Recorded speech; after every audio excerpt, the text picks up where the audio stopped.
So the 2013 summer movie season has arrived with the release of Iron Man 3.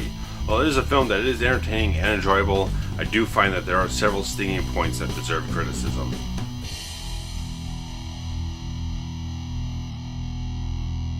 Now, I do have to tell you, due to a careless Facebook commenter, one of the major plot twists of the film was spoiled for me in advance of seeing the film, which did impact my experience seeing the film and affects my review just a little bit.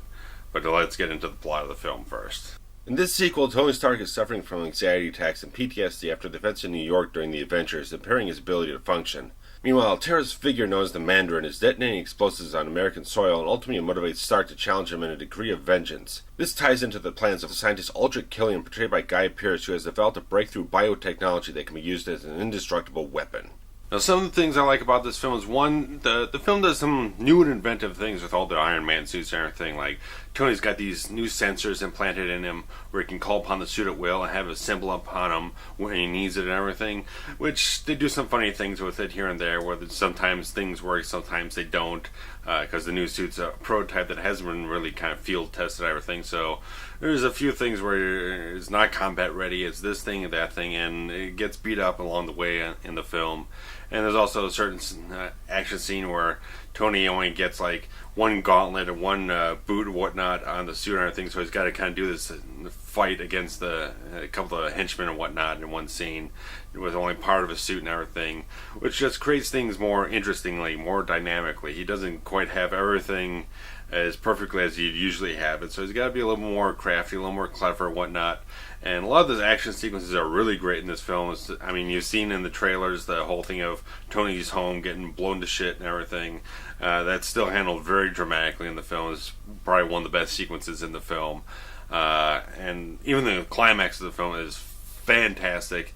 Obviously, I mean, anyone who's seen the trailer, which is kind of a problem I do mention in the written review and everything, is that I think, especially with a film like this, they've put so much stuff out there with the trailers and the TV spots and preview clips and everything that there's almost so little to even still experience within the film unspoiled, that it kind of takes away when you see it all in the context of the film, that you've already seen so many of the action sequences, so many of the various bits and pieces of the film, that it's hard to gain a pure experience with the film anymore. But I mean, with films like Star Trek Into Darkness and Man of Steel, they've done a great strategic marketing campaign where you've gotten a lot of glimpses at stuff, but you don't really get the full picture yet. You still get the feeling that when you go into these films, there's going to be a lot of surprises to still have. Iron Man 3, ultimately, there's so much stuff that was put out pre-release that Marvel put out by themselves, and obviously some stuff that got leaked out here and there, that there's not much to really experience unless you've just not seen almost anything. But getting back to the point of the film itself, again, action sequences are fantastic. Robert Downey Jr. still does a great job in this role and everything.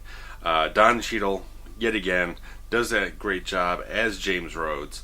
Gets a little bit more time. Here is more in full action mode as both just Colonel Rhodes and Iron Patriot, which was rebranded from War Machine, which I'm sure certain fans will have a bit of a problem with. I have a little bit of a problem with, but at least in the film you got Tony Stark at least kind of being a voice for those fans and whatnot, criticizing it here and there. I think War Machine is just a more badass name, plus that's who James Rhodes has been in the comics. He was never Iron Patriot. So there's that sort of liberty that Shane Black took in the film and whatnot, which has some justification and whatnot, where they want to make him more of a patriotic symbol, their own new kind of Captain America iconography and whatnot. But the film just, I mean, there's not a really bad performance in the film. Like Guy Pearce, who I'm a big fan of, I think he's a fantastic actor who really has not gotten his breakthrough, which is extremely well overdue. I think he does a really good job as Aldrich Killian, who is creator this extremist technology which kind of allows for a regenerative process in the human body, regrow limbs and heal injuries, which pretty much creates these almost indestructible human soldiers and whatnot. So he's one of the main villains of the film, and he does a really great job. He's a lot of this charismatic savvy and whatnot, that it does feel like Pearce was really enjoying doing this kind of role and whatnot, being this kind of charismatic villain that has sociopathic tendencies, who enjoys inflicting pain, and he just has the motivation he has in this film really does fit into the kind of Iron Man villain territory and whatnot, where he's trying to corner the market on war and everything. So he plays a very good villain. Not a great villain that really stuck in my mind or anything, but I still think he's a very damn good one. I do think there is too much humor in the film. I think Shane Black just wrote way too much humorous dialogue in this film that really kind of takes away from the dramatic aspects that he wrote into the story. That it weakens the dramatic weight of the film in the sort of way that even like it almost takes over the film in a certain way, that it doesn't allow for like the dramatic aspect of Tony Stark's almost post-traumatic stress that's been striking him throughout the film with all these anxiety attacks. That's actually never resolved in the film. It's much like my problem I had with Skyfall with James Bond.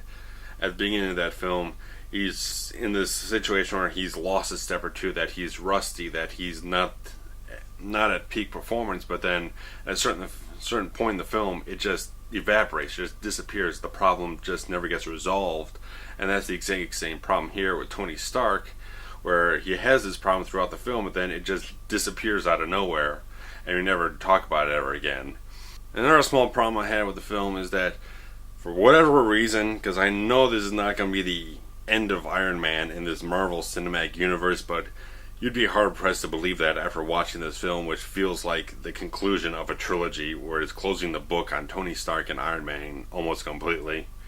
I don't understand the obsession with people wanting everything to be a goddamn trilogy these days. Like the Hobbit stuff is like, that's what turned me off from seeing those films. Like as soon as they said we're stretching this one book out into 3 films, even though all 3 of the books for the Lord of the Rings contained one single film each, that killed my interest in it completely.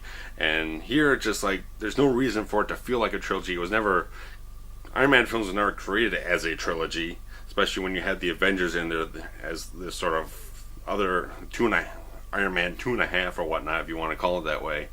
It just feels like why, especially at the end of the whole film, there's all this stuff that feels like it's tying off threads here and there that really don't need to be tied off if you can continue to have Iron Man in this universe, Tony Stark in this universe. And it really bugged me, it really annoyed me. But the thing that really, even though this was mostly essentially spoiled for me from that careless Facebook commenter before I saw the film, if I had not known about this plot twist and I was sitting there in the theater when it happened, I would have been pissed. Now, I don't have any passionate connection to the Iron Man mythos, but I know a bad idea on screen when I see one. And what they did with the Mandarin in this film was horrible.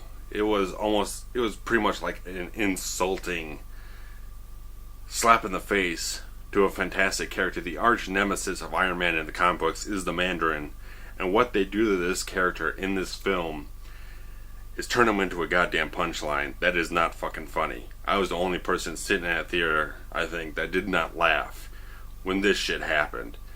I don't know why anyone laughed at this shit, because it wasn't fucking funny. I didn't like it at all. And if it wasn't for this crap with the Mandarin that they did, which is a horrible fucking idea, and if it wasn't for all this bullshit trilogy tie-off crap, I could endorse this film as an entertaining, enjoyable film that probably not as good as the first film, but it was still an entertaining, enjoyable film that was worth seeing.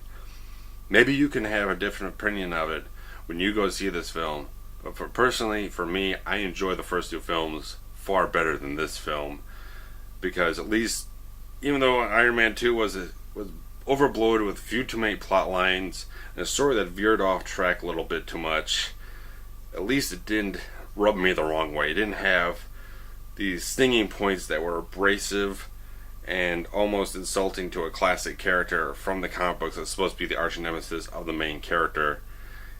I was almost as pissed as I was after I saw The Dark Knight Rises, and I didn't bother writing a review of that because I was too goddamn pissed to do it. So that is my feeling on Iron Man 3. It can be an enjoyable, entertaining film for certain people, but I know there are going to be comic book fans that have a lot more passion towards the source material than I do, that are not going to like this sort of shit. It's not going to like what was done to Mandarin, despite anything else that I critiqued. They are not going to like this. There are certain people in the fandom that are not going to like this at all, period. I think it is a waste of a brilliant, fantastic character that had a great, amazing setup and a fantastic actor with Ben Kingsley in the role, and they just flushed it down the toilet after pissing all over it.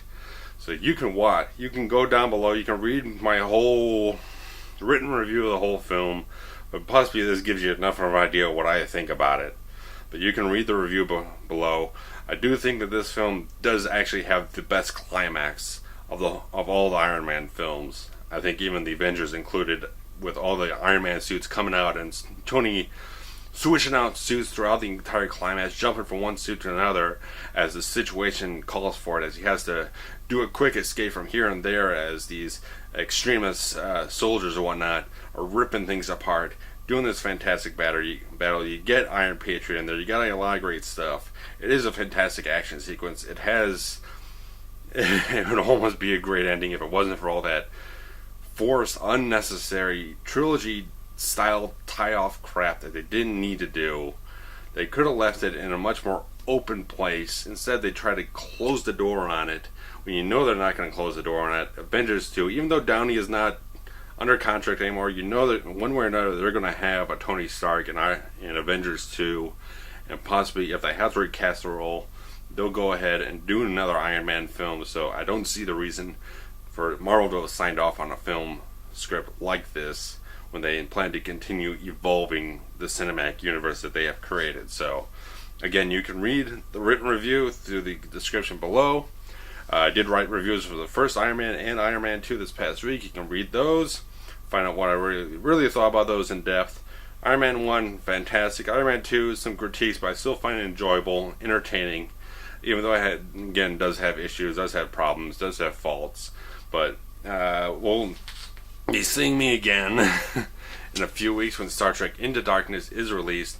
I will be doing a review on that, and after that, I believe next one will be Man of Steel, but we'll see what else comes out in the meantime. But hopefully I'll have some more content up here that's a little bit more upbeat, a little more pleasing, a little more appreciable and whatnot. But I'm working on new stuff. I probably will be posting some update for a couple weeks just so I can work out a couple things that are going on right now.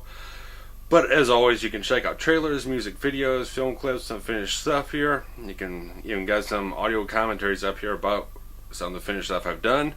And I've taken up plenty of your time here today. So I hope if you want to go see Iron Man 3, I'm not going to stop you. I'm not going to tell you, don't go see it. But for me, I know for certain other people, they're going to have some problems with it that are more than just mild. But you can go ahead. There are people going to enjoy the film. It's going to probably have a big weekend. So it's worth go seeing if you think these problems are not going to be that bad for you. So I'll cut this off here. Let you get on with the rest of your day. Thanks for checking out RavensFilm Productions, Forever Cinematic. I'm out of here.